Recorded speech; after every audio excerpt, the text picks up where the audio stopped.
هل لك سر عند الله بينك أنت وبين الله هل لك صدقات تخفى لا يعلمها إلا الله هل لك سر عند الله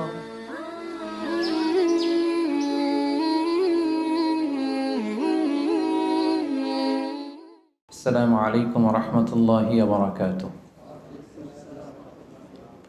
نحمده ونصلي على رسوله الكريم أما بعد فأعوذ بالله من الشيطان الرجيم بسم الله الرحمن الرحيم يا أيها الذين آمنوا كتب عليكم الصيام كما كتب على الذين من قبلكم لعلكم تتقون صدق الله العظيم اللهم صل على محمد وعلى آل محمد كما صليت على إبراهيم وعلى آل إبراهيم إنك حميد مجيد اللهم بارك على محمد وعلى آل محمد كما باركت على إبراهيم وعلى آل إبراهيم إنك حميد مجيد NTV দর্শক ফোরামের আয়োজনে আজকের এই প্রোগ্রামে যারা উপস্থিত হয়েছেন সবাইকে শুভেচ্ছা জানিয়ে শুরু করছি।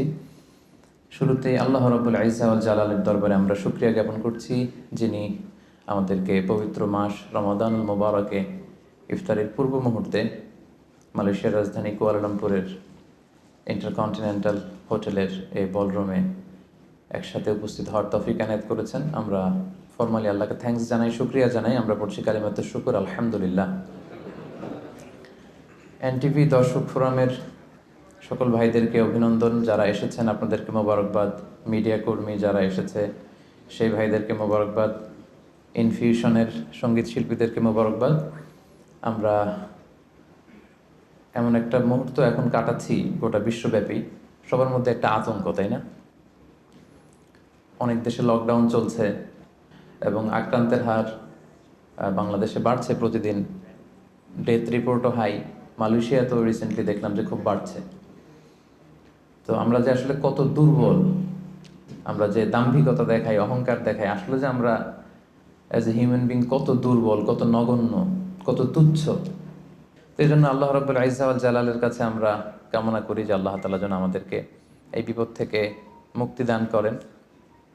গোটা বিশ্বের মানুষের মধ্যে যেন আল্লাহ তাআলা আবার স্বস্তি ফিরিয়ে আনেন, আমাদেরকে এই মহামারী থেকে যেন তিনি হেফাজত করেন। আল্লাহুম্মা আমিন। সম্মানিত সুধী, আমি একটি আয়াত দিয়ে আজকের আলোচনা শুরু করেছি। আয়াতটি অলমোস্ট মুখস্থ সবার, তাই না? রমাদানের কোনো আলোচনাতে গেলেই আমরা এই আয়াতটা শুনি, আর শুনতে শুনতে এমনি মুখস্থ হয়ে গেছে। ইয়া আইয়ুহাল্লাযীনা আমানু কুতিবা আলাইকুমুস সিয়াম কামা কুতিবা আলাল্লাযীনা মিন ক্বাবলিকুম লাআল্লাকুম তাত্তাকুন। আল্লাহ তাআলা ইরশাদ করছেন, ওহে বিশ্বাসীরা, তোমাদের উপর সিয়ামকে ফার্জ করা হয়েছে যেমনি তোমাদের পূর্ববর্তীদের উপরও ফার্জ করা হয়েছিল, যাতে করে তোমরা মুত্তাকি হতে পারো, আল্লাহ সচেতন হতে পারো। তাহলে বোঝা গেল এই যে এক মাস ব্যাপী যে আমরা সিয়াম পালন করছি, এটা শুধু আমাদের উপরই ফার্জ না, আমাদের আগেও যে সমস্ত জাতিগোষ্ঠী এসেছিল তাদের উপর আল্লাহ তাআলা ফারজ করেছিলেন। আর এটার উদ্দেশ্য কি? প্রাইম অবজেক্টিভ হচ্ছে লাআল্লাকুম তাত্তাকুন। আমার সাথে সাথে একটু পড়েন, লাআল্লাকুম তাত্তাকুন, যাতে করে তোমরা আল্লাহ সচেতন হতে পারো। মানে আল্লাহর ভয়টা, এটা যেন তোমাদের মধ্যে ডেভেলপ করে, এটা যেন ইনক্রিজ করে, এটা যেন ইমপ্রুভ করে। এটা হচ্ছে সিয়ামের প্রাইম অবজেক্টিভ।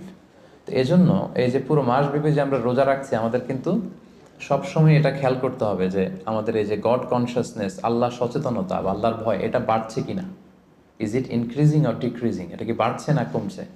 যদি আপনি ফিল করেন যে না, আল্লাহ সচেতনতা এই অ্যাট্রিবিউটটা আমার মধ্যে বাড়ছে, তার মানে আপনার সিয়াম ফলপ্রসূ হচ্ছে।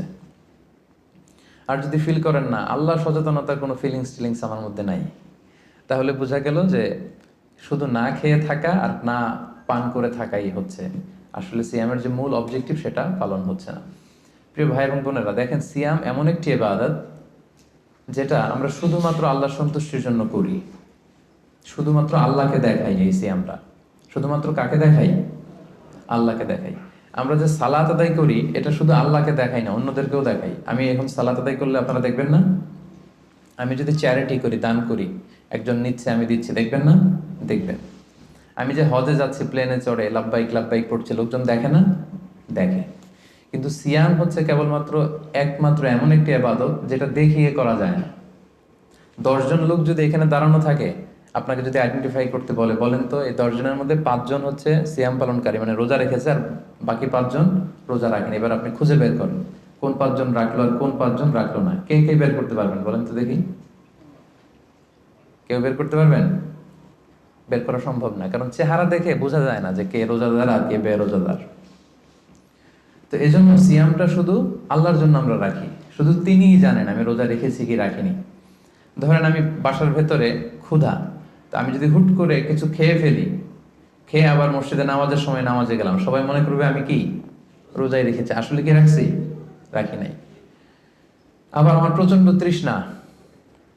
তৃষ্ণায় গলা কাঠ হয়ে আছে, আমি চাইলে কিন্তু কিছু পান করতে পারি দরজা বন্ধ করে, কেউ দেখছে না, একাকি। তো মানুষের কাছে যে আমি কিন্তু রোজাদারের ভান করতে পারি। তার মানে রোজা হচ্ছে এমন একটি ইবাদত যেটা পৃথিবীর কেউ টের পায় না যে আমি রেখেছি কি রাখিনি। একজন মাত্র টের পায়, তিনি কে? তার মানে সিয়াম পালনের মধ্য দিয়ে এই যে আল্লাহর ভয়টা, Allah is watching me, Allah is observing me, each and everything আমরা যেটা করছি আমাদের এই পার্থিব জগতে সবকিছু আল্লাহ দেখছেন, তিনি মনিটরিং করছেন, এই যে সেন্সটা, এটার নাম হচ্ছে তাকওয়া। এটার নাম কি? তাকওয়া। সো এই যে রোজা পালনের মধ্য দিয়ে আমাকে ফিল করতে হবে যে আমার এই তাকওয়াটা কি বাড়লো না কমলো। আমি যদি রোজাও রাখি আবার যদি মিথ্যা কথাও বলি, আমি যদি রোজাও রাখি আবার মানুষকে ঠকাই, আমি সিয়ামও পালন করলাম আবার অশ্লীল কাজের সাথেও যুক্ত থাকলাম, তাহলে বোঝা গেল মাই লেভেল অফ তাকওয়া ইজ ডিক্রিজিং, এটা কমছে। সো আমার ফার্স্ট অ্যান্ড ফরমোস্ট রিমাইন্ডার হচ্ছে আজকের এই আলোচনায় যে এই যে সিয়াম আমরা পালন করছি, আমাদের খেয়াল রাখতে হবে যে আমাদের তাকওয়ার লেভেলটা বাড়ছে কিনা, আমরা আমাদের তাকওয়ার লেভেলটাকে ইমপ্রুভ করতে পারছি কিনা।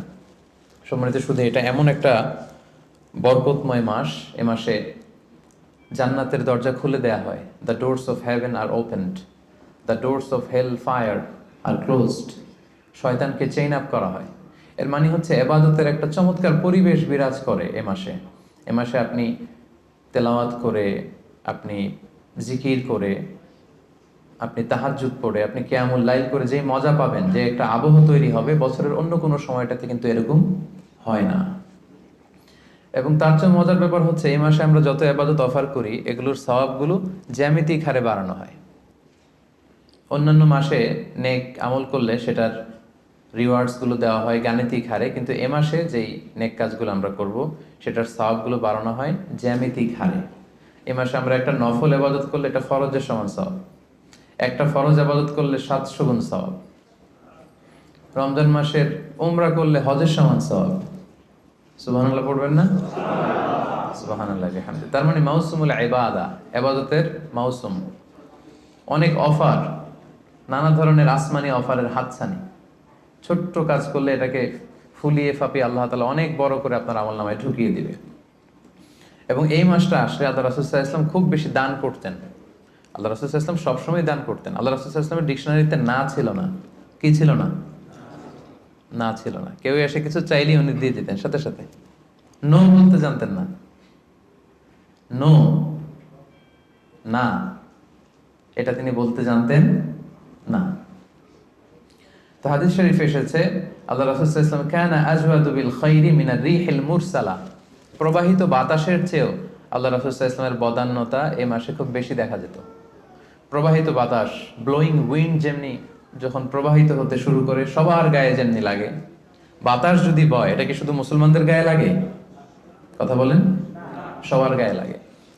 পূবালী বাতাস যখন আসবে, দক্ষিণা বাতাস যখন আসবে, আস্তিক নাস্তিক, মুসলিম অমুসলিম সবার গায়ে যেমনি বাতাসের হিমেল ছোঁয়া এসে টাচ করে, রাসূল সাল্লাল্লাহু আলাইহি ওয়াসাল্লামের দানটাও এরকম সর্বব্যাপী ছিল। দেদারসে দান করতেন, হাত খুলে দান করতেন। বছরের কখনো রাসূল সাল্লাল্লাহু আলাইহি ওয়াসাল্লামকে এত বেশি দান করার জন্য উদগ্রীব হতে দেখা যেত না। রমাদান আসলে তিনি যতটা দান করতেন। এবং আল্লাহ রাসূল সাল্লাল্লাহু আলাইহি ওয়াসাল্লাম মানুষকে ইফতার শেয়ার করার ব্যাপারে উৎসাহিত করেছেন। তিনি আল্লাহ রাসূল সাল্লাল্লাহু আলাইহি ওয়াসাল্লাম বলেছেন যে সিয়াম পালনকারী কাউকে যদি কেউ ইফতারি করায় তাহলে সে রোজা রেখে যে সওয়াব পেল, আপনি ইফতারি করানোর কারণে ঠিক ওই পরিমাণ সওয়াব পেয়ে যাবেন। যিনি রোজা রেখেছেন তার সওয়াব থেকে কোনো অংশই কমানো হবে না। তো সাহাবারা বললেন, ইয়া রাসূলুল্লাহ, আমাদের তো এত সামর্থ্য নেই যে আমরা মানুষকে ইফতারি করাবো। আল্লাহ রাসূল সাল্লাল্লাহু আলাইহি ওয়াসাল্লাম বললেন যে ওয়ালাউ বিতামরা, একটা খেজুর দিয়েও যদি ইফতারি করাও তাহলেও এই সওয়াবটা পাবে। মাযকাতুল লাবান, এক ঢোক দুধ দিয়ে যদি করাও, ওয়ালাউ শারবাতু মা, এক ঢোক পানি দিয়েও যদি কোনো রোজাদারের ইফতারি তুমি করাও, তাহলে আল্লাহ তাআলা তোমার আমল নামে এই সওয়াব দিয়ে দিবে।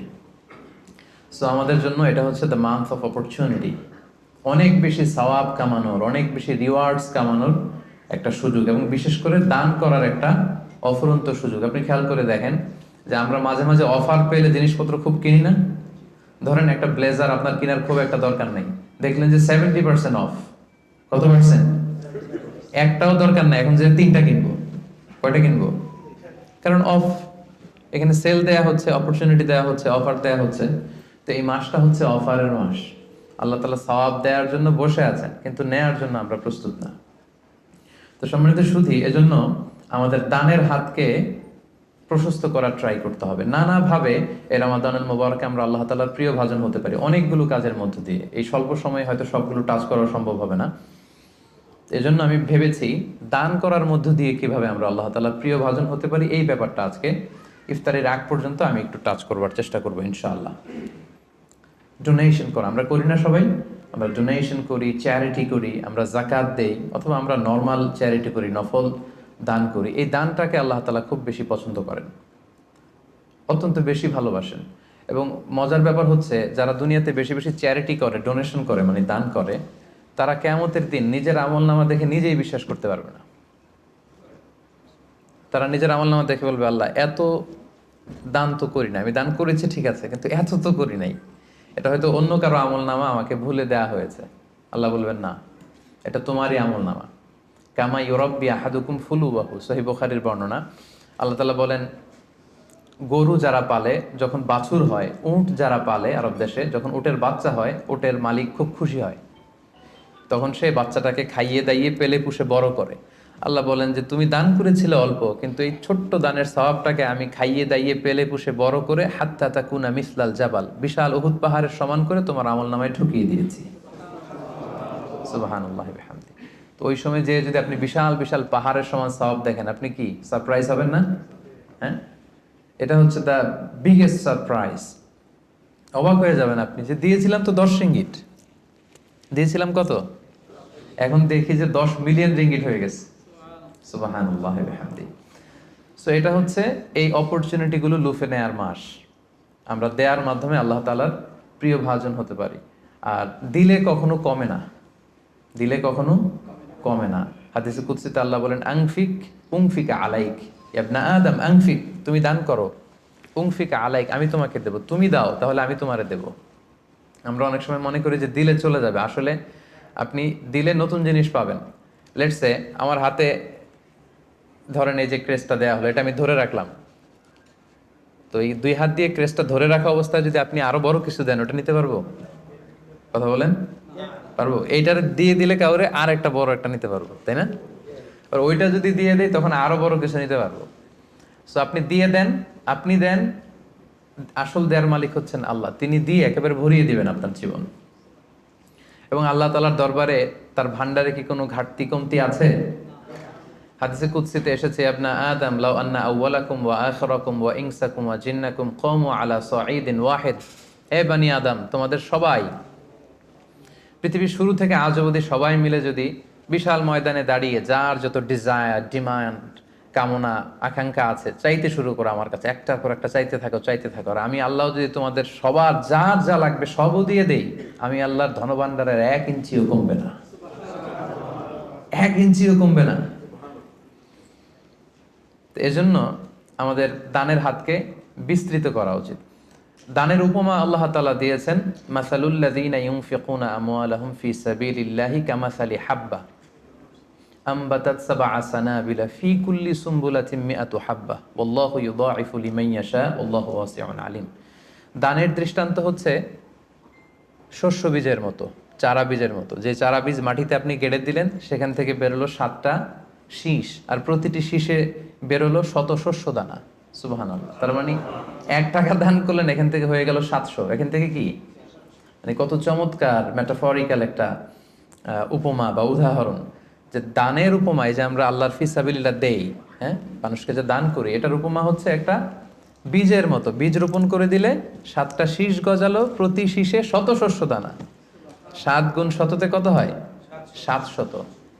এভাবে আল্লাহ বাড়াতে থাকেন, শুধু বাড়াতেই থাকেন।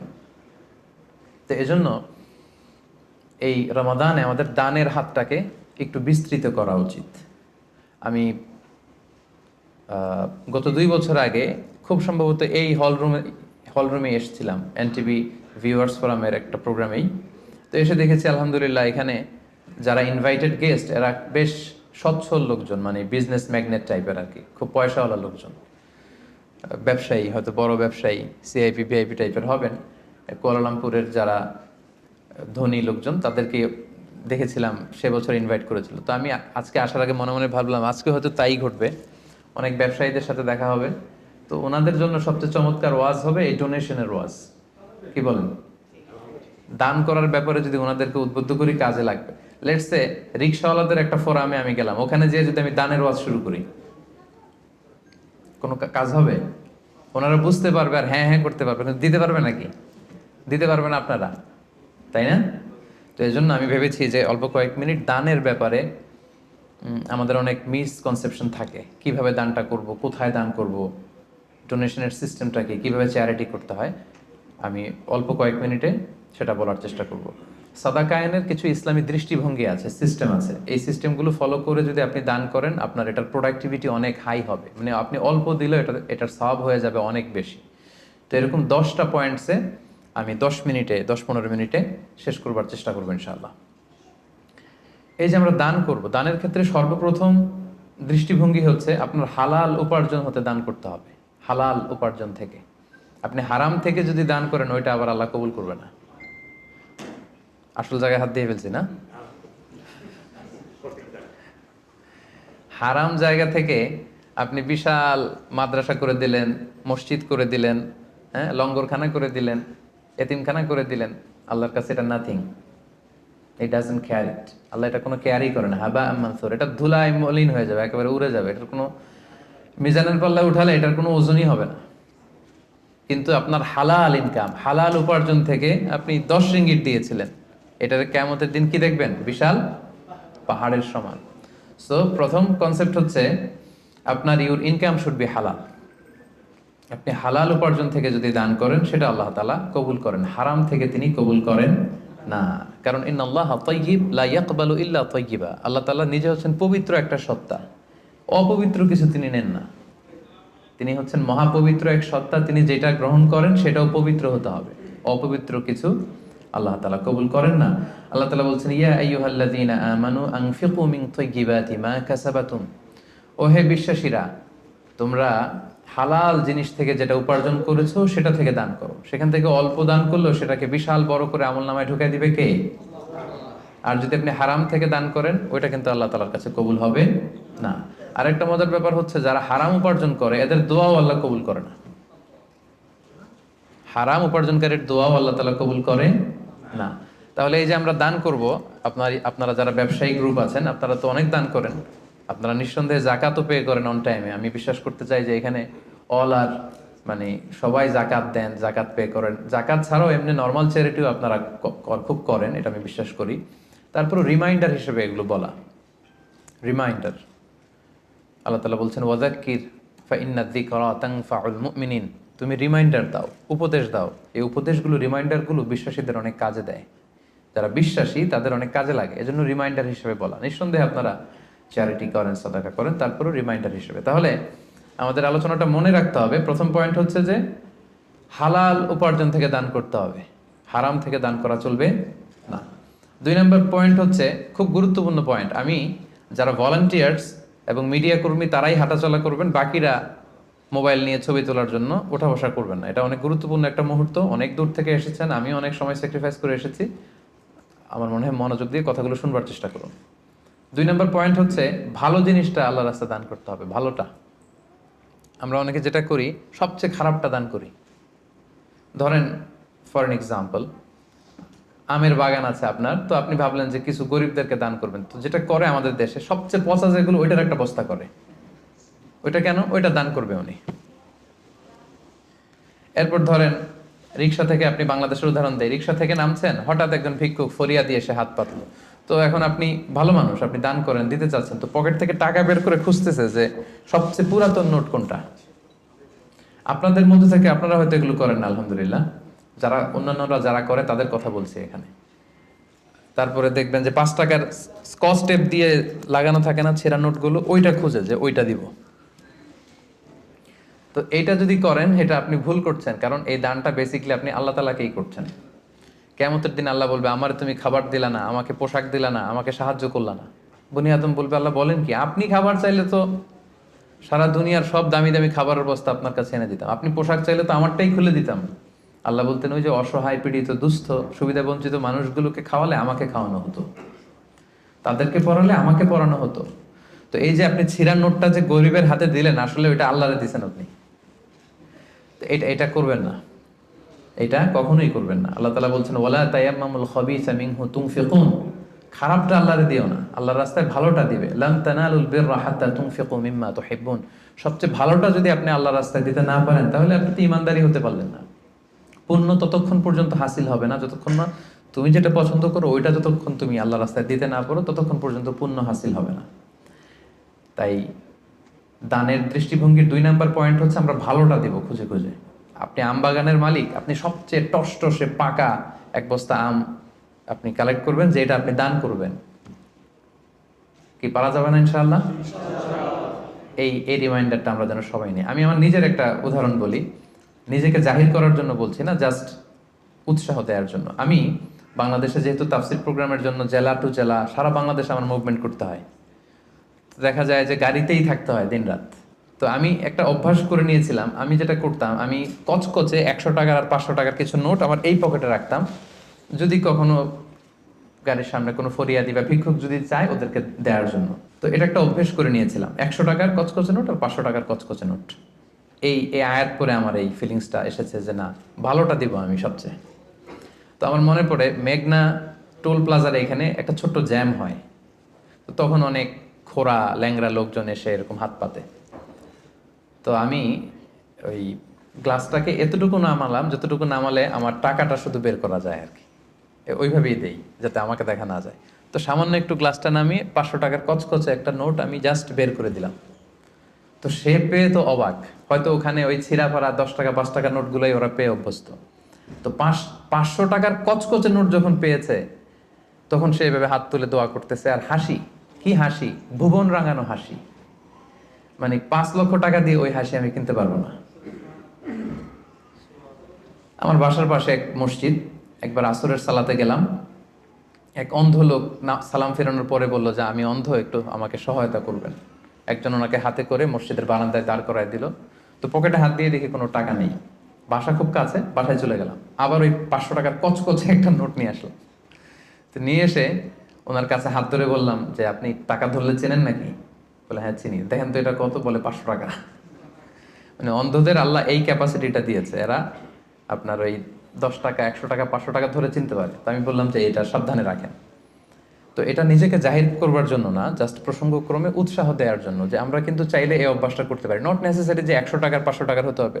ধরেন যে 10 টাকার কচকচে নোট নিয়ে আপনি সবসময় ঘুরলেন এবং এটা প্ল্যান করলেন যে যখন দিব এই চকচকে 5 টাকার নোটটা দিব, কারণ আল্লাহ বলেছেন সবচেয়ে ভালোটা আমার রাস্তায় দাও। তো এই অভ্যেসটাকে আমরা একটু করতে পারবো ইনশাআল্লাহ, ইনশাআল্লাহ। তো এই অভ্যেসটা যেন করি যে সবচেয়ে ভালোটা আমি দিব আল্লাহর রাস্তায়। 3 নাম্বার হচ্ছে প্রয়োজনের অতিরিক্তটা দিবেন, প্রয়োজন অতিরিক্ত, এটা একটা গুরুত্বপূর্ণ ব্যাপার। ইসলাম দেখেন কত ব্যালেন্সড, কত ভারসাম্যপূর্ণ। ইসলাম বলে না যে আপনি সব উজাড় করে দেন, না, আপনি খরচের পরে যেটা আপনার অতিরিক্ত ওইখানে ইসলাম ভাগ বসিয়েছে যে দাও, ওইখান থেকে দাও। ইয়াসআলুনাকা মাযা ইউনফিকুন কুলিল আফওয়া, তারা জিজ্ঞেস করে নবী কি দান করব? আল্লাহ বলেন নবী আপনি তাদের বলে দেন অতিরিক্ত যেটা তোমার লাগে না ওইটা দান করো। আল্লাহ রাসূল সাল্লাল্লাহু আলাইহি ওয়াসাল্লাম, ওই যে বলেছিলাম ওনার ডিকশনারিতে কি নাই, ভুলে গেছেন এতক্ষণে? আল্লাহ রাসূল সাল্লাল্লাহু আলাইহি ওয়াসাল্লাম ডিকশনারিতে কি নেই? মানে কেউ চাইলে না বলতে পারতেন না উনি। একবার আল্লাহ রাসূল সাল্লাল্লাহু আলাইহি ওয়াসাল্লামের গায়ে একটা মাত্র জামা, এক ফরিয়াদি এসে বললেন ইয়া রাসূলুল্লাহ আ'তিনি কামিসান, একটা জামা দেন আমাকে। রাসূল সাল্লাল্লাহু আলাইহি ওয়াসাল্লাম গায়েরটাই খুলে দিয়ে দিলেন। সুবহানাল্লাহ পড়বেন না? তো এখন গায়ে যেহেতু জামা নাই, সাহাবারা নানা কাজে এসেছে, উনি বেরও হতে পারেন না, ঘরে বসে আছেন। এবার আল্লাহ আয়াত নাযিল করলেন ওয়াল্লাযীনা ইযা আনফাকু লাম ইউসরিফু ওয়া লাম ইয়াকতুরু ওয়া কানা বাইনা যালিকা কাওয়ামা। এর অর্থ হচ্ছে মুমিনের বৈশিষ্ট্য হবে তারা যখন দান করবে তারা ব্যালেন্সড চ্যারিটি করবে, ভারসাম্যপূর্ণ দান, মানে তার প্রয়োজনের অতিরিক্ত যেটা ওইটা দিবে। খুব খুব কৃপণতাও করবে না, আবার দিয়ে একেবারে সব উজাড় করে দিবে না। মানে এই আয়াত দিয়ে আল্লাহ তাআলা বোঝাতে চাইলেন নবীকে যে নবী, জামা যদি দুইটা থাকতো তো একটা দিতেন, জামা যদি দুইটা থাকতো তো একটা পরছেন আর একটা দিয়ে দিতেন, সেটা ঠিক ছিল। বাট ছিলই কয়টা? একটা। ওইটাই যে দিয়ে দিছেন, এখন আপনার হবে কি? সুবহানাল্লাহ বিহামদিহি। কি দয়ালু নবী ছিলেন, কি দাতা নবী ছিলেন, কি দানশীল ছিলেন, কি জেনারাস ছিলেন। তো দানের ক্ষেত্রে ইসলামের দৃষ্টিভঙ্গি হচ্ছে ভারসাম্যপূর্ণ দান করতে হবে, সব উজাড় করে দিয়ে দেওয়া যাবে না। আপনার এই যে কষ্টে উপার্জিত সম্পদ, এটা ব্যবহারের সবচেয়ে বেশি হকদার আপনি নিজেই, আপনার ফ্যামিলি। তো আপনাদের খরচ শেষে অতিরিক্ত যেটা থাকবে সেটা আপনি দান করতে পারেন। তাহলে কয়টা পয়েন্ট বললাম? 3টা। আপনাদের মনোযোগ আছে তো, নাকি কষ্ট হচ্ছে? এই তো আর কিছুক্ষণ পরে আমরা ইফতারি করবো ইনশাআল্লাহ। 4 নাম্বার পয়েন্ট হচ্ছে দানে শো অফ থাকতে পারবে না, মানে লোক দেখানোর জন্য দান করা যাবে না। এটা আমরা অনেকে করে ফেলি দেখানোর জন্য। আমারে বড় শিল্পপতি বলবে, দানবীর বলবে, হাতেম তাই, হ্যাঁ আমার নাম পত্রিকায় আসবে। এই টেন্ডেন্সি নিয়ে যদি আপনি দান করেন, সব শেষ। শো অফ করা যাবে না। লোক দেখানোর জন্য যদি দান করেন, সে দান আল্লাহ তাআলা কবুল করে না। কিয়ামতের দিন আল্লাহ অনেক দানশীলকে বলবে তুমি জাহান্নামে যাও, go to the hell fire. দানশীল বলবে আল্লাহ আমি জাহান্নামে যাব কেন? আমি তো এতিমখানা করলাম 40টা, মসজিদ বানাই দিলাম 50টা, এরপর মাদ্রাসা বানাই দিলাম এতগুলো, আমি জাহান্নামে যাব? আল্লাহ বলবেন যে তুমি তো এই দানগুলো করেছিলে যে লোকজন তোমাকে বাহাবা দিবে, ওই বাহাবা তো দুনিয়াতে তুমি পেয়েছোই, তো আমার কাছে কি চাও? Go to the hell fire, যাও জাহান্নামের আগুনে যেয়ে ঢুকো। তা আমরা কি ওইরকম দানশীল হতে চাই নাকি? আল্লাহ তুমি আমাদেরকে হেফাজত করো। আমরা যতটুকু দান করব শুধুমাত্র কেবলমাত্র একমাত্র আল্লাহর সন্তুষ্টির জন্য দান করব। মনে থাকবে তো সবার ইনশাআল্লাহ? আচ্ছা, 5 নাম্বার হচ্ছে গোপনে দান করাটা, এটা বেশি ভালো। প্রকাশ্যে দান করা জায়েজ, এটা ভালো, বাট গোপনে দান করা বেশি ভালো। আল্লাহ তাআলা বলছেন ইন তুবদু সাদাকাতি ফানি'মা হিয়া ওয়া ইন তুখফুহা ওয়া তুতুহাল ফুকারা ফাহুয়া খায়রুল লাকুম। তুমি যদি দেখিয়ে দান করো এটা ভালো, এটা খারাপ না। আমি দিলাম, আরেকজন নিল, আপনারা দেখলেন, সমস্যা নাই যদি আমার নিয়ত ভালো থাকে।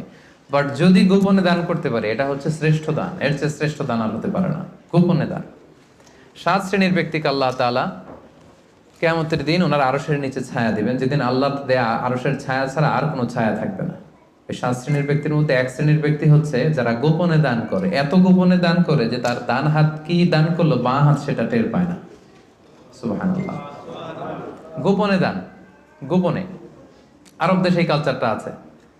এই রমজানে এরা এত দান করে, তাহাজ্জুদের আগে দিয়ে বের হয়, একটা প্যাকেটের ভেতরে কিছু ইফতারি সামগ্রী, কিছু সাহুর সামগ্রী, আর ধরেন 500 রিয়ালের একটা নোট বাড়ির সামনে আস্তে করে রেখে দিয়ে আবার ড্রাইভিং করে চলে যাবে। এরকম 500টা বাড়ি, 100টা বাড়ির সামনে দিয়ে বাস শেষ। কে দান করলো তাও জানলো না, কিভাবে কি হলো কেউ টেরও পায়নি। যার পাওয়া দরকার সে পেয়ে গেছে, যার সওয়াব দরকার সে সওয়াব আল্লাহর কাছ থেকে নিয়ে নিয়েছে। তো এই যে গোপনে দানটা আল্লাহ তাআলার কাছে খুব বেশি প্রিয়, এবং এটা খুব পাওয়ারফুল একটা ব্যাপার। কতটা পাওয়ারফুল আমি একটা হাদিস শোনাই, লম্বা হাদিস, সময় আমাদের হাতে কম, আমি সংক্ষেপে বলি।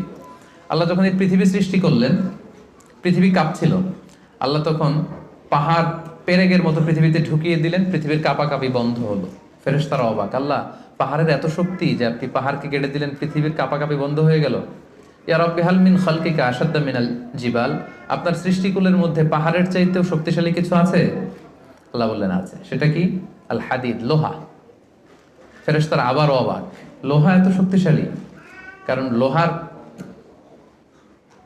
হাতুড়ি দিয়ে পাহাড় কাটা যায়, তাই না? তখন ফেরেশতারা আবার প্রশ্ন করলো, আল্লাহ তাহলে লোহার চাইতেও শক্তিশালী কিছু আছে নাকি? আল্লাহ বললেন আছে, আগুন, আন্নার। কারণ আগুনের ভেতরে লোহা ফেললে লোহা গলে যায়, তাই না? ফেরেশতারা আবার অবাক হয়ে বললেন, তাহলে আগুনের চাইতেও শক্তিশালী কিছু আছে নাকি? আল্লাহ বললেন আছে। সেটা কি? পানি। কারণ আগুনে পানি ঢেলে দিলে আগুন অস্তিত্ব হারায়। ফেরেশতারা শুধু অবাক হচ্ছে, খালি অবাক হচ্ছে। এবার বললেন, আল্লাহ তাহলে পানির চাইতেও শক্তিশালী কিছু আছে নাকি? আল্লাহ বললেন আছে। সেটা হচ্ছে বাতাস। কারণ বাতাস ঝাপটা মেরে জলোচ্ছ্বাস তৈরি করে জলের মধ্যে, পানির মধ্যে, তাই না? এক জায়গা থেকে পানি নিয়ে অন্য জায়গায় নিয়ে যায়। ফেরেশতারা আবার অবাক, বাতাস এত শক্তিশালী? ইয়া রাব, আল্লাহ তাহলে এই বাতাসের চাইতে শক্তিশালী কোন সৃষ্টি কি আপনার সৃষ্টিকুলে আছে? আল্লাহ বললেন আছে। কে? আল্লাহ বললেন ওই বনি আদম যে গোপনে দান করে। ওই বনি আদম যে গোপনে দান করে, এত গোপনে তার ডান হাত কি দিয়েছে বাঁ হাত সেটা টের পায় না। সুবহানাল্লাহ। আল্লাকা সিররুন ইনদাল্লাহ বাইনাকা আনতা ওয়া বাইনাল্লাহ আল্লাকা সাদাকাতুন তাখফা লা ইয়ালামুহা ইল্লাল্লাহ আল্লাকা সিররুন ইনদাল্লাহ বাইনাকা আনতা ওয়া বাইনাল্লাহ আল্লাকা সাদাকাতুন তাখফা লা ইয়ালামুহা ইল্লাল্লাহ। সুবহানাল্লাহ। তোমার আর তোমার রবের মাঝে এরকম গোপন কোনো ডিলিংস আছে নাকি যেটা দুনিয়ার কেউ জানে না, শুধু তোমরা জানো? তোমার জীবনে এমন কোনো গোপন দান আছে নাকি যেটা আল্লাহ ছাড়া কেউ দেখেনি? কত চমৎকার না শীত! তো আমাদের প্রত্যেকের জীবনে এরকম গোপন কিছু ইবাদত থাকা দরকার, গোপন কিছু দান থাকা দরকার, যেটা যাকে দিছি ও জানে, আর যার জন্য দিছি সে জানে, আর কারোর জানানোর দরকারও নাই। এত বেশি পাবলিসিটি, এত বেশি প্রচার প্রচারণার দরকার নাই। তো এই জন্য দানটা হতে হবে গোপন দান, এটা আল্লাহর কাছে প্রিয়। 6 নম্বর হচ্ছে নিকট আত্মীয়রা বেশি অগ্রাধিকার পাবে। লেটস সে আপনার ভাই গরিব, আপনার ভাগিনা গরিব, আপনার ভাতিজা গরিব, আপনি এদেরকে না দিয়ে অন্য জেলায় যে দিতেছেন একেবারে হাতেম তাইয়ের মতো, এটা আপনি ভুল করতেছেন। এটা ভুল হচ্ছে, আগে তাদেরকে দিতে হবে। ভাই, আত্মীয় স্বজন, হ্যাঁ, এরা হচ্ছে বেশি প্রায়োরিটি পাবে। কারণ হাদিসে এসেছে আত্মীয়কে যদি আপনি চ্যারিটি করেন, এখানে দুইটা সওয়াব, এক হচ্ছে দানের সওয়াব, আর হচ্ছে আত্মীয়তার সম্পর্ক যে মিলিয়ে রেখেছেন ওইটার সওয়াব। সুবহানাল্লাহ। তো এই জন্য আমাদের নিকট আত্মীয় যদি কেউ এরকম দুস্থ অসচ্ছল থাকে, আমরা আগে তাদেরকে প্রায়োরিটি দিব দানের ক্ষেত্রে। 6 নম্বর হচ্ছে আত্মসম্মান বোধের কারণে কিছু লোক আছে যারা মানুষের কাছে চেয়ে বেড়াতে পারে না, এদেরকে প্রায়োরিটি দিতে হবে। কিছু লোক আছে সব জায়গায় চায়, যেখানেই দান দক্ষিণা হচ্ছে ওখানে যে লাইন ধরে, দিনে 5টা লাইন ধরবে, সব জায়গায় যে হাত পেতে আছে। কারণ এদের চক্ষু লজ্জার ব্যাপারটা ওইরকম নাই, এরা চাইতে পারে, সমস্যা হয় না, আসলেই গরিব, আবার চায়ও মানুষের কাছে দিতে আসছে, চাচ্ছে তো পাচ্ছে। কিছু লোক আছে বুক ফাটে তো মুখ ফোটে না, এর পেটে ক্ষুধার জ্বালা কিন্তু বলে না কাউকে, এমন ভাবে চলে আত্মসম্ভ্রম বোধের কারণে, তার একটা প্রেস্টিজ আছে, সে কারো কাছে চায় না, কারো কাছে যে হাতও পাততে পারে না সামাজিক একটা অবস্থানের কারণে। আমাদের বিত্তশালী যাদেরকে আল্লাহ তাআলা বানিয়েছেন, আমাদের দায়িত্ব হচ্ছে এদেরকে খুঁজে খুঁজে লিস্ট করে এদের হাতে যে পৌঁছে দেয়া। মনে থাকবে তো ইনশাআল্লাহ। এরপরে দান করার ক্ষেত্রে আরেকটা জিনিস খেয়াল রাখতে হবে, দান করে খোটা দেওয়া যাবে না। লা তুবতিলু সাদাকাতিকুম বিল মান্নি ওয়াল আযা। খবরদার, তোমরা খোটা দিয়ে, কষ্ট দিয়ে তোমাদের সাদাকাকে বাতিল করো না। আমরা এটা অনেকে করি। আমার অনেক পয়সা ছিল, আমার পয়সা পেয়ে অনেক ফ্যামিলি হয়তো দাঁড়িয়েছে, তখন কিছু হলেই পান থেকে চুন খসলেই বলে, জানি তোমরা কি ছিলা, আমার আব্বা দিলেই তো খেতে পারতা, আমরা দিলেই তোমরা পড়ছো, আমাদের টাকায় তোমরা পড়াশোনা করে আজকে এই অবস্থানে আসছো, শেষ করে দিলেন আপনার আব্বার, আপনাদের দানগুলো শেষ করে দিলেন আপনি এই কথা বলে। খোটা দিয়েছেন তো আপনার আমলনামা, এই দানের যে সওয়াব, এটা আল্লাহ ধ্বংস করে দিবে। এজন্য খবরদার, লা তুবতিলু সাদাকাতিকুম বিল মান্নি ওয়াল আযা। আমরা যেন কারো মনে কষ্ট দিয়ে, কাউকে খোটা দিয়ে যেন আমাদের এই সাদাকা নষ্ট না করি। এরপরে সর্বশেষ হচ্ছে মৃত্যুর আগেই দান করতে হবে। লাস্ট পয়েন্ট, সর্বশেষ পয়েন্ট হচ্ছে সুস্থ থাকতে মৃত্যুর আগেই দান করে যেতে হবে, ওইটা আল্লাহর কাছে বেশি প্রিয়। আমি উদাহরণ দিই, ব্যাপারটা কেমন। অনেকের এরকম হতে পারে যে তার ক্যান্সারে সে আক্রান্ত, দুরারোগ্য ব্যাধি, আর বাঁচবে না, এখন বিছানায় পড়ে গেছে, এখন 1000 কোটি টাকার মালিক, জীবনে দান টানার করে নেই, এখন বিছানায় পড়ে বলতেছে ওই মাদ্রাসায় 10 লাখ দিয়ে দে, ওই হেফজখানায় 50 লাখ, ওদিকে 1 কোটি দিতে থাকো। তো এটা তো আপনি এখন আর ভোগের সুযোগ নেই, এই জন্য দিচ্ছেন আপনি, তাই না? এটা আপনি যদি নাও দেন, এটা অন্যরা ভাগ বটরা করে নিয়ে যাবে আপনার মৃত্যুর পরে, আপনি শেষ, এরপর লোকজন যা পাওয়ার পাবে, আপনার ভোগের সুযোগই নাই আর। তো ওই অবস্থায় যে যেন টনক না নড়ে আমাদের। আল্লাহ রাসূল সাল্লাল্লাহু আলাইহি ওয়াসাল্লামকে জিজ্ঞেস করা হয়েছে, ইয়া রাসূলুল্লাহ আইয়ু সাদাকাতি আ'যামু আজরা, কোন সাদাকায়, কোন দানে সওয়াব বেশি? রাসূল সাল্লাল্লাহু আলাইহি ওয়াসাল্লাম বললেন, ওয়া আনতা সাদাকা ওয়া আনতা সহিহুন শাহীহ তাখশাল ফাখরা ওয়া তা'মুলুল গানা। এমন অবস্থায় দান করো যখন তুমি সহিহ শাহীহ, তুমি সুস্থ, আর এটা উপভোগের সুযোগ আছে। যখন আমরা এখন সবাই সুস্থ না, এখন আমাদের টাকা লাগবে, আমাদের গাড়ি কিনতে হয়, বাড়ি কিনতে হয়, ফ্যামিলি খরচের জন্য দিতে হয়, টাকাটা খুব দরকার এখন আমাদের, এবং এটা খরচ করার সুযোগ আমার আছে। এখন যদি আপনি দান করেন, এই দানটা আল্লাহ তাআলার কাছে বেশি প্রিয়। এখন আপনি বিছনায় পড়ে ক্যান্সারে আক্রান্ত, কোভিড-19 যান যায় ডাক্তার বলল আশা ছেড়ে দিছে আমরা, আপনি হয়তো আর বাঁচবেন না। এখন আপনি ওই মাদ্রাসায় 50 লাখ, ওই এতিমখানায় 20 লাখ দিতেছেন। তো এটা হচ্ছে আপনি ঠেকায় পরে দিচ্ছেন, চিপায় পরে, ভেজালে পরে দিচ্ছেন আর কি। এই দানটা আল্লাহর কাছে কতটুকু যে সওয়াব পাবেন আল্লাহই ভালো জানে। তো এই ঝামেলায় ভেজালে পড়ার আগে, বিপদে পড়ার আগে আমাদেরকে দান করতে হবে। যখন আমি শাহী সুস্থ, এখন আমার উপার্জনের অনেক সুযোগ আছে। তো সম্মানিত সুধী, এই রমাদান হচ্ছে আমাদের এই সাদাকার সবচেয়ে বড় সুযোগ। অন্য বছর দিলেও আপনি বছরের অন্য সময় দিলেও সওয়াব পাবেন, কিন্তু আমি শুরুতেই বলেছি যে দ্য রিওয়ার্ডস অফ আমাল are multiplied in this blessed month. এই মাসে সওয়াবকে অনেক মাল্টিপল করা হয়।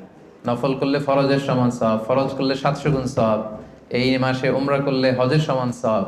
আপনি চিন্তা করছেন হিসাবটা? এজন্য আমাদের যাদের জাকাত ফরজ হয়েছে আমরা যেন জাকাত আদায় করে দেই। হিসেব করে দিতে হয় জাকাতটা। অনেকে বাংলাদেশে যেটা করে, তারা মনে করে যে দিয়ে দিলাম 20,000 শাড়ি জাকাত, এটা কিন্তু জাকাত আদায় হয় না। জাকাতের শাড়ি, জাকাতের লুঙ্গি বলতে কোনো টার্মিনোলজি ইসলামে নাই। আর জাকাতের শাড়ির যে বেহাল দশা বাংলাদেশে, এটা একবার ধোয়ার পরে দ্বিতীয়বার আর পরা যায় না, রং থাকে না, পাতলা শাড়ি। এটা গরিবের সাথে আর উপহাস। আমরা অনেকে মনে করি যে আমরা দরিদ্রদেরকে জাকাত দিয়ে অনেক বেশি বড় কাজ করে ফেললাম, কিন্তু আল্লাহ বলছেন ওয়া আমওয়ালিহিম হাক্কুন লিসাইলি ওয়াল মাহরুম। তুমি কোনো করুণা করনি, বরং তোমার সম্পদে এটা গরিবদের অধিকার। বরং গরিবরা আমার জাকাত নিয়ে আমাকে করুণা করেছে। কি বলেন? আচ্ছা, একটু খেয়াল করে উত্তর দিবেন বুঝে শুনে। আমি যদি ধনী হই, জাকাত দেওয়া আমার জন্য কি ফরজ? আর আরেকজন লোক গরিব, তার জন্য জাকাত খুঁজে খুঁজে নেওয়া কি ফরজ? নিবে না, নিলাম না আপনার জাকাত, আমি কষ্টে কাটালাম, কোনো সমস্যা আছে? নাই। তো আমার ফরজ কিন্তু আমার ঠিকই আদায় করে ফেলতে হবে, আল্লাহর মহাখাজা, আল্লাহর পাকড়াও থেকে বাঁচার জন্য আমাকে দিতেই হবে। কিন্তু ও বাধ্য না নিতে, তার মানে ও আমারে বাঁচায় গেল, তাই না? সে আমাকে বাঁচালো জাহান্নামের আগুন থেকে। এজন্য যারা ওয়াল্লাযীনা ইয়াকনিজুনা আয-যাহাবা ওয়াল ফিদ্দাতা ওয়া লা ইউনফিকুনাহা ফি সাবিলিল্লাহ ফাবাশশিরহুম বিআযাবিন আলীম। যারা সম্পদ, যারা জুয়েলারি, অর্নামেন্টস এগুলো জমা করে রাখে, ব্যাংক ব্যালেন্স জমা করে রাখে, জাকাত ফরজ হওয়ার পরেও জাকাত দেয় না, হে নবী তাদেরকে ভয়ঙ্কর আপনি আযাবের সুসংবাদ দিন, ভয়ঙ্কর শাস্তি তাদের জন্য অপেক্ষা করছে। সাইয়ুতাওয়াকুনা মা বাখিলু বিহি ইয়াউমাল কিয়ামাহ। সবচেয়ে ভয়ঙ্কর কথা হচ্ছে কিয়ামতের দিন পৃথিবীতে যত অন্যায় আমরা করি সবগুলোর শাস্তি দেয়া হবে জাহান্নামে যাওয়ার পরে। শুধু জাকাতের শাস্তি দেওয়া শুরু হয়ে যাবে ইয়াউমাল কিয়ামা। কিয়ামতের ময়দানে শিকল দিয়ে ডান্ডা বেরি পরি আপনাকে টানা হবে। কথা বুঝতে পেরেছেন? সব অপরাধের শাস্তি কোথায় হবে? জাহান্নামে। কোথায় যাওয়ার পরে? আগে ফায়সালা, আমি জান্নাতি না জাহান্নামে। জাহান্নামে গেলে তখন শাস্তি। শুধু জাকাতের শাস্তি কিয়ামতের ময়দানে মায়ের শুরু। আচ্ছা, এবার একটু বলেন তো, যে লোকটা জাকাত না দেওয়ার কারণে কিয়ামতে কোটি মানুষের সামনে তাকে শিকল ধরে টানা হচ্ছে, সে যদি নামাজি হয়ে থাকে তার নামাজ কি কাজে লাগলো? ও যদি হজ করে থাকে ওর হজ কি কাজে লাগলো? ওর অন্যান্য ইবাদত কি কাজে লাগলো? তো এই জন্য এই যাকাত এটা হচ্ছে গরিবের অধিকার, এবং এটা আল্লাহ তাআলা আমাদের উপর ফার্জ করেছেন, অবধারিত। এই ক্ষেত্রে যেন আমরা কোনো ধরনের গরিমসি না করি। এবং কিয়ামতের দিন আল্লাহ বলছেন যে আমরা যে সম্পদগুলো জমা করেছি এগুলোকে আগুনে পুড়িয়ে, লোহার খুন্তি দিয়ে কপালে একটা ছেক দেওয়া হবে, পাঁজরে একটা, পিঠে একটা। জাহান্নামের আগুন এটা যেন তেন আগুন না। দুনিয়ার আগুন আঙ্গুলে লাগলে আঙ্গুল জ্বলে, জাহান্নামের আগুন আঙ্গুলে একটু লাগলে আগে কলিজা জ্বলে যাবে। নারুল্লাহিল মুকাদা আল্লাতী তাত্তালিউ আলাল আফইদা। দুনিয়ার আগুন যেখানে লাগে ওইখানে জ্বলে, পায়ে লাগছে পায়ে জ্বলবে। জাহান্নামের আগুন লাগা মাত্রই আগে কলিজাটা ছাই হয়ে যাবে। ওই আগুন হজম করার ক্ষমতা দিয়ে আল্লাহ আমাদেরকে তৈরি করেননি। এজন্য আল্লাহ তাআলা আমাদের যাদেরকে তিনি ব্লেসিং দিয়েছেন, আমাদেরকে সম্পদশালী করেছেন, সচ্ছল বানিয়েছেন, আমরা যেন এই ফরজ জাকাতকে আদায় করি। যারা জাকাত আদায় করবে না, এই সম্পদগুলো তাকে সাপ হয়ে পেঁচিয়ে ছবল মারতে থাকবে আর বলবে আনা মালুক আনা কানজুক। জাহান্নামের ভেনোমাস এই স্নেকগুলো আপনার সারা শরীরে পেঁচিয়ে শুধু ছবল মারতে থাকবে। কারুনের ঘটনা আমাদেরকে আজও আমাদের চোখের সামনে রয়েছে, যে কারুনের সব সম্পত্তি সহ আল্লাহ মাটিতে দাবিয়ে দিয়েছিল, তার সব সম্পত্তি সহ দাবিয়ে দিয়েছিল। ওই জায়গাটা এখন একটা লেক, বহাইরা কারুন বলে, আমি নিজে দেখে এসেছি মিশরে। এটা একটা টুরিস্ট স্পট, অনেকে দেখতে যায়। তো আজও কিয়ামত পর্যন্ত 1 বিঘত করে সে মাটির নিচে যাচ্ছে তো যাচ্ছে, যাচ্ছে তো যাচ্ছে। তো সম্মানিত সুধী, আসুন আমরা ইফতারের এই পূর্ব মুহূর্তে আল্লাহ তাআলা আমাদের যাদেরকে সম্পদ দিয়েছেন, দান করে যিনি আমাদেরকে অনেক প্রাচুর্যতা দিয়েছেন, সচ্ছলতা দিয়েছেন, আমাদেরকে মিলিয়নার বানিয়েছেন, বিলিয়নার বানিয়েছেন, এটা কিন্তু আল্লাহর খেলা। হ্যাঁ, আমাদের চেষ্টা ছিল। দেখেন গল্পটা দেখেন, গাড়ির ভেতরে হচ্ছে বিলিয়নিয়ার আর বাইরে দাঁড়িয়ে আছে নিঃস্ব, এরকম হাত পাচ্ছে আর উনি দিচ্ছে। গল্পটা উল্টাও হতে পারতো, আমি ওই জায়গায় দাঁড়িয়ে এরকম চাচ্ছি, তাই না? আর উনি দিচ্ছে, এরকম হতে পারতো না ঘটনাটা? তো ঘটনাটা কিন্তু আল্লাহ ওরকম করেননি, বরং আল্লাহ ব্লেসিংস করেছেন আমাদেরকে। আমাদেরকে তিনি সম্পদের মালিক বানিয়েছেন, তিনি আমাদেরকে প্রাচুর্যতা দিয়েছেন। আমরা যেন এর শুকরিয়া করি এবং এর জাকাত যেন আদায় করি, এবং এই রমাদানে বেশি বেশি দান করে অফারের মাসে অফারগুলো যেন আমরা নিতে পারি, এবং আল্লাহ তাআলার প্রিয় ভাজন বান্দাদের অন্তর্ভুক্ত যেন আমরা হতে পারি। আল্লাহ তাআলা আমাদের সবাইকে কথাগুলো বোঝার ও আমল করার তৌফিক দান করুক। আমরা পড়ি আমিন।